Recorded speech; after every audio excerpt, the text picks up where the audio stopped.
Boa tarde, presidente. Boa tarde, nobres colegas. Boa tarde a você que está nos assistindo. Nós somos oposição ao governo. Então, esse PL que está sendo indicado aqui, ele vai de encontro àquilo que a população anseia. A nossa população quer respostas, lá na ponta da linha. Hoje nós vemos aqui uma espécie de apadrinhamento político. Nós todos somos políticos, mas nós precisamos do técnico.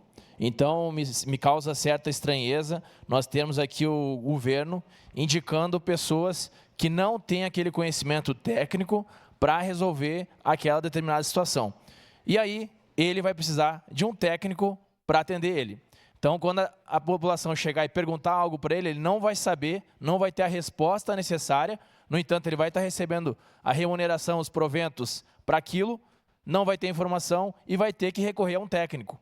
Então, eu gostaria que esse assunto chegasse a todos os nobres vereadores para que a gente repensasse e realmente essa não seria uma ideia para a gente aumentar esse custo para o nosso município. Hoje nós temos aqui cerca de 26% na saúde, temos pessoas que estão necessitando de atendimento e aí o governo não tem mais dinheiro para a saúde, para aquela senhora que está precisando de uma cirurgia, que está aí na sua casa necessitando de atendimento e o governo ele coloca mais recursos para apadrinhamento político. Então, eu gostaria que os nobres colegas revissem essa votação e votassem não. Muito obrigado, presidente.